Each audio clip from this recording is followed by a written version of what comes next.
মার্কিন যুক্তরাষ্ট্রের বাড়তি শুল্কে বেকায়দায় পড়তে পারে অর্থনীতি। দেশটিতে শুধু পোশাক নয়, ইলেকট্রনিক্স পণ্য রপ্তানিতেও বাজে পরিস্থিতি তৈরি হতে পারে, এমন মত বিকেএমই এর নির্বাহী সভাপতি ফজলে শামীম এহসানের। প্রধান উপদেষ্টার কার্যালয়ও শুল্কের গ্রহণযোগ্য সমাধানের দিকে তাকিয়ে আছে। প্রেস সচিব বলেছেন, সবকিছু দেখেই পরবর্তী সিদ্ধান্ত নেবে সরকার। আরও জানাচ্ছেন মোহন ইসলাম।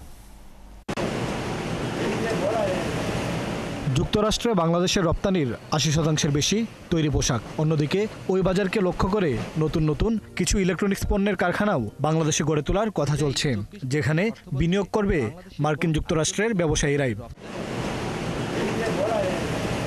আগে থেকেই ১৫%, সঙ্গে আরও ৩৫% যুক্ত হয়ে সব মিলিয়ে শুল্ক দাঁড়াবে ৫০ ভাগ। অর্থাৎ যুক্তরাষ্ট্রের বাজারে বাংলাদেশের যে কোনো পণ্যে স্বয়ংক্রিয়ভাবে দাম বাড়বে শতকরা ৫০%।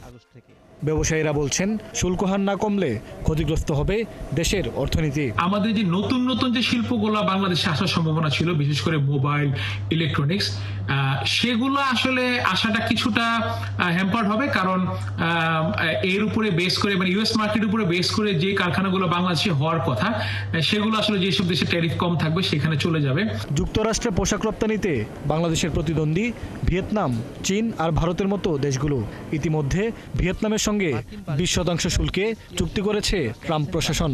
শুল্ক না কমালে কোন পথে যাবে বাংলাদেশের পোশাক খাত? ভারত এবং চায়নার উপরে এবং ব্রিক্স কান্ট্রিগুলোর উপরে স্পেশালি কি পরিমাণ ট্যারিফ আরোপ করেন মিস্টার ট্রাম্প, তার উপরে নির্ভর করে আসলে আমাদের অবস্থান কোথায় যাবে সেটা আমরা বলতে পারবো।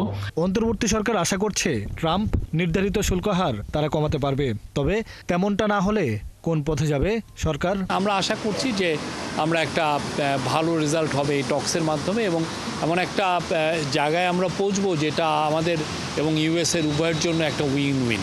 প্রেস সেক্রেটারি আশা করছেন উভয় পক্ষের জন্য লাভজনক একটি চুক্তি সই হবে। মোহন ইসলাম, ৭১, ঢাকা।